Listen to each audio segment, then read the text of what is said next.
So about a year ago, when the tornado hit in the North Nashville area, I was actually at home with my son, and it was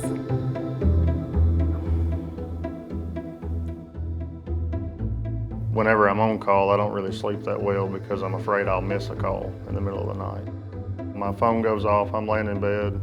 I answer the phone and the supervisor tells me, tornadoes come through Nashville. I had the windows up and the AC on and you could just smell the gas. You see it on the news and you see it other places, but you never expect it to be Nashville or your area. So I think COVID had just made it over here to the United States whenever that was happening, so it wasn't real big yet. Of course, we went through the big shutdown and all that stuff that we're still in now. This year's definitely had its challenges. I was actually in my car, dressed and ready for work, driving to work when they called me and told me to go back home. Those were some very uncertain times. I did not have a stocked refrigerator or deep freezer or pantry. It was scary. My husband and I don't have children, but adults have to eat too. The food bags that came through were a lifesaver for me.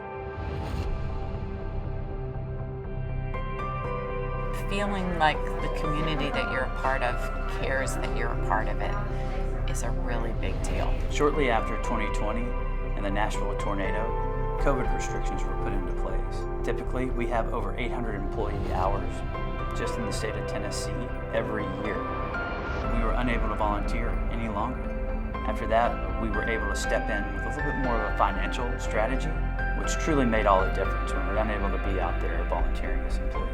365 days a year, the CRC provides basic essentials and cleaning supplies, household goods for at-risk communities. We work with about 350 nonprofits. So prior to the tornado, we were still doing relief effort without disaster attached to it. And that's what we do every day. Having community support with volunteers really changed as soon as COVID hit. The need of the community was the most important thing at the moment.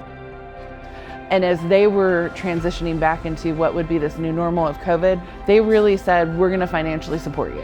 That just gives credit to how those employees think about who they work for and the culture of what they expect. And so the beauty for me is actually seeing how everybody come together and work as one. That's probably the biggest thing that I enjoy is you see everybody just, again, with the same focus. How can we achieve this task? How can we make sure that everything's safe? How can we restore things and get things back to normal? But most importantly for us is, again, how can we serve our customers? We are needed no matter what's going on. Gas still flows. So having a new baby and nursing with a new baby is very time consuming. Starting a new job, a new daycare. You have a tornado hit and it changes the dynamics of everything going on. Nashville is trying to come back on their feet. A lot of people are affected, trying to help and volunteer as much as we can versus we're lucky we had a standing house.